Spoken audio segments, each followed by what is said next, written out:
adventure in Pipeman on W4CY Radio.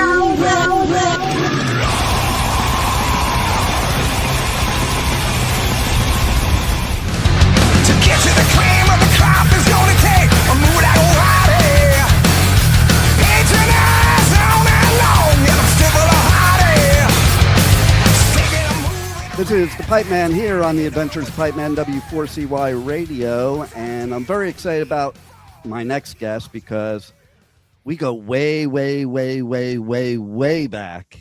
And so I want to welcome to the show Phil Sandoval from Armored Saint. Hello, how's everyone doing? Thank you for having me. Oh, my pleasure.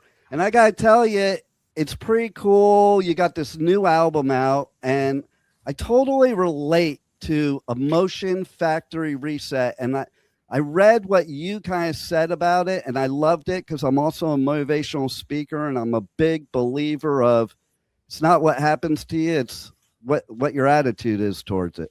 Sure, it sure is. You know, I listen to a lot of Stoic wisdom, Marcus Aurelius, Seneca, you know, Epictetus, but it's helped me a lot actually this year. And I think, you know, choosing positive, choosing peace over chaos is really important and stuff. And happiness is something that you choose to have in your life. It's not something you just find, you know, in a person or anything else. It's like you kind of have to work at it.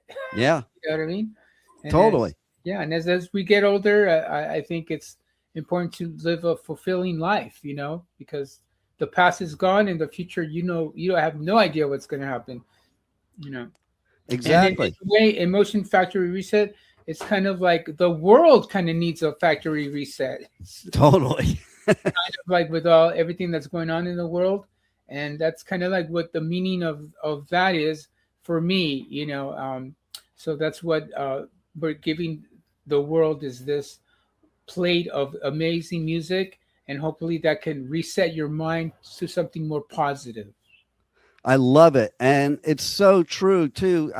Sometimes it's funny because like I play video games, and I've often thought a lot of times too, man, it would be nice if life sometimes was like a video game and you just hit the reset button when you screwed up on a level and you could just go start over. And, right, exactly. And that's what we are able to do if we put our mind to it, and, you know, it's our attitude towards it. It totally is. Every day that you wake up in the morning, you know, it's a grateful because somebody else in the world did not wake up that day that you're waking up. They're dead. They're gone, you know, and that's going to happen to all of us one day. And so, but in the meantime, you might as well live a fulfilling life, you know. Absolutely. So tell us, for this new album, what's your favorite part of the album besides that message? What's your favorite part musically of the album? Believe it or not, it's the solo that I did in Not on Your Life, because I learned this lick from Guthrie Govan, and I would play it. I'm going, man, it would be great if I could put this lick into one of the solos, you know what I mean? And I was able to do that, and I kind of felt like I achieved something that I wanted to do with that piece of music. So that's one of the favorite parts of that. Of course, the two songs that I was able to get in there were Throw Caution to the Wind and Ladders and Slides, where my brother and I worked on. But also one of my favorite parts is that I got some lyrics in there on the song Moonshot, Close to the Bone, Not on Your Life, and Buzzkill, because we were on tour with Queensryche, and I think I gave like John and Joey like 50 or 60 album titles, you know, and out of those they picked one, which was Buzzkill. But in there, John told me, you know, Phil, I'm open to getting some lyrics as well. And I went, oh, really? That he's never said that before. Wow. So, yeah. So I was able, he liked some of my lyrics, and he actually used them on the album. And he usually doesn't do that, you know? Wow. Yeah, he usually does not do that, but he was open to it. and I took the challenge, and I gave them some ideas, and they made it to those 4 songs: Moonshot, Close to the Bone, Not on Your Life, and Buzzkill. And one of the lyrics was Emotion Factory Reset, and that ended up being the name of the album. So there's another thing that I'm Nice. so there's a lot for me in there. See, that's cool how that worked out.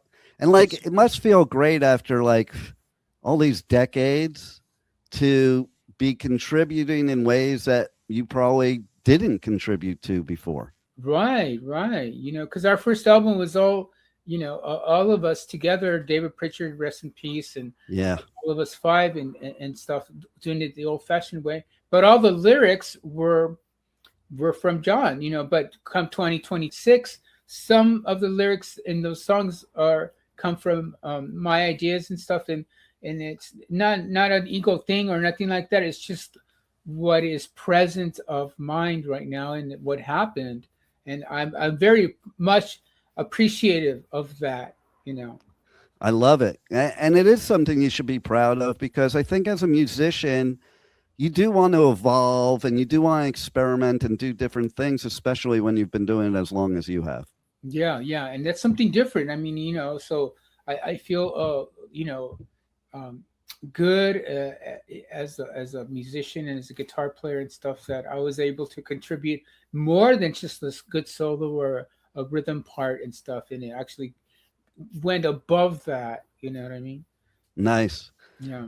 And you mentioned Dave. Yeah, rest in peace. One of my favorite memories of him was I was at one of your shows, and like I always used to hang out, we guys backstage, and then the security wouldn't let me through, and he came running through the security, grabbed my arm, and just like pulled me through the security guards.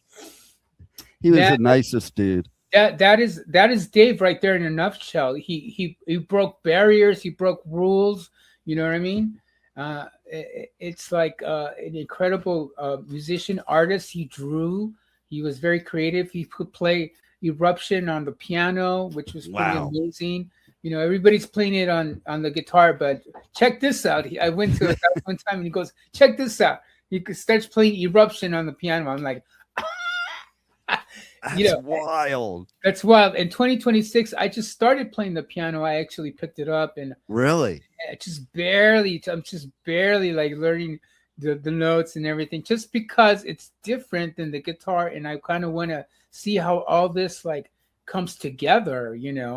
Nice. I'm not saying that there's going to be piano in the next Armored Saint album, but I'm just doing it so I could grow as a musician.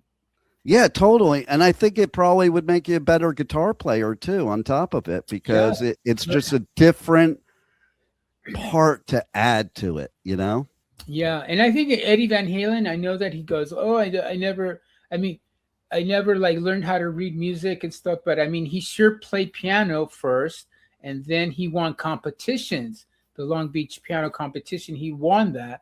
So I don't know if, how could you win that and not learn how to read music? But the thing that I think that his fingers and his ability to play piano, it helped him in his guitar.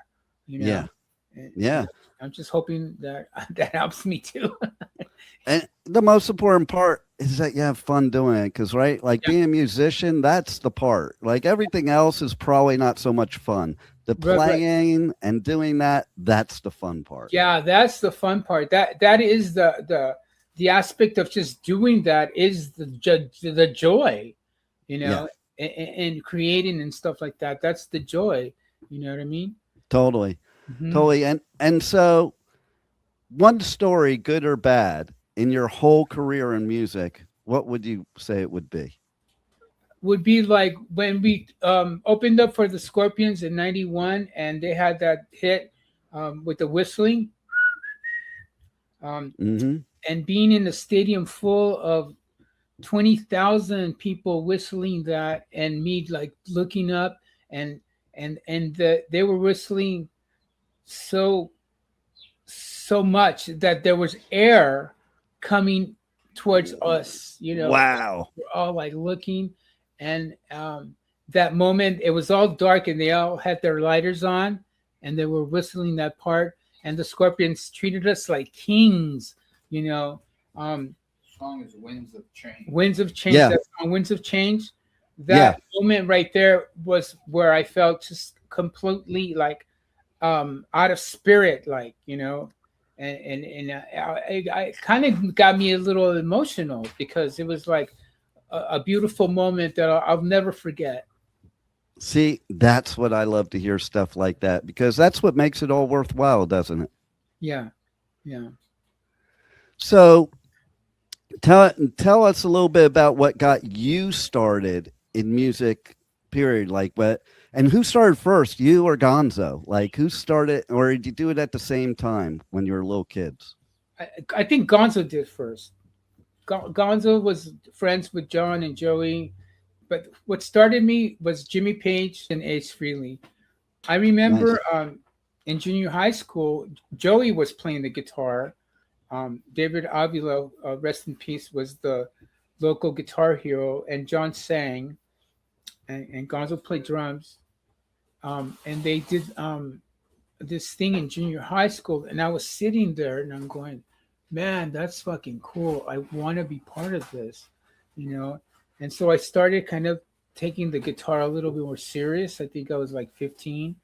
And then in high school, we came up with the band Royal Decree, and we played covers and stuff like that. And there was me, Gonzo, Joey, and John. And then when we left high school, we disbanded. But actually, John moved to South Pasadena High School, and Gonzo followed. And that's when Gonzo met David Pritchard. And then David Pritchard, me and Gonzo started playing together, and that came to be Armored Saint, because then John Bush joined, and then Joey Vera joined, and then that's kind of like the citadel of Armored Saint, the heart of it. That's how it started. And here we are, 2026, brand new album. Yeah. That, like, I listened to the whole album, and man, it is not only really, really good 2026 metal, but it also brings me back to the 80s metal. It's like a combination of both. It's like if you took 80s Armored Saint and modernized it to 2026, that's this album. Yeah. Yeah, exactly. And like I have in the background here, there's a bunch of vinyls. So I love all the colors. So you got a bunch of cool packages that people can get for the new album when it drops. Yeah, it's awesome. Thank you. It drops on May 22nd.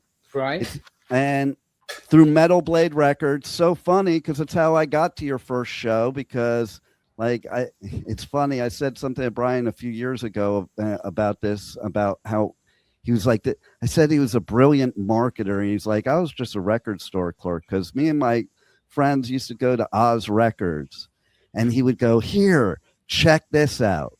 And then he showed us the promo flyer for that Halloween show with Wasp and you guys and Headshaker.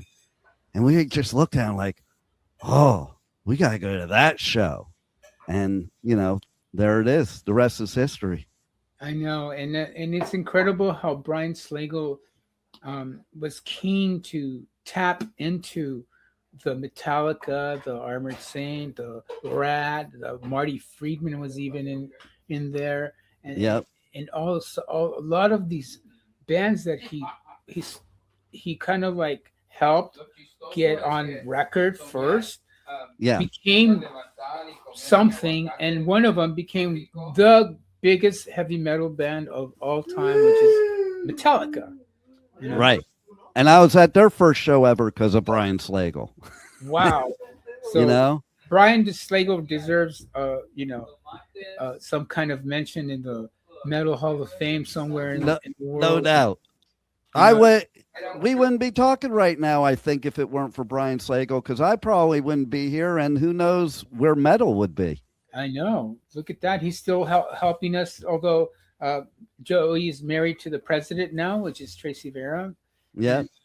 And look at what happened with that. But Right. I mean, it's incredible, what Brian Slagle has done. And kudos to him, and a tip of the hat to Brian Slagle. Totally. And speaking of Joey, I love too that he just keeps producing your albums, because he's pretty badass at that. And you can tell when you hear the final, songs of the production quality. It sure is. It's incredible, the amount of awesomeness that is Joey Vera, and we love him, and I appreciate him very much as a person, as a bandmate, and as a business partner, and everything else, really. You know what I mean? Totally. On top of it, he's an awesome bass player. Right. You know what I mean? Like I remember that first show, I was like, man, he sounds like Steve Harris.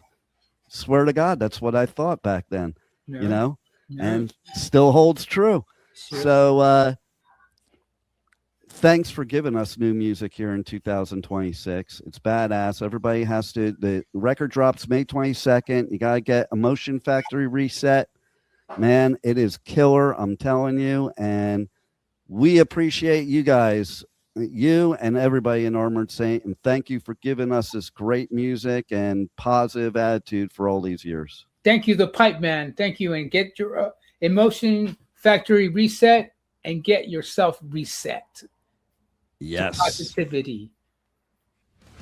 Hello, this is Phil Sandoval from Armored Saint, and you're listening to The Pipe Man on W4CY Radio. Yeah!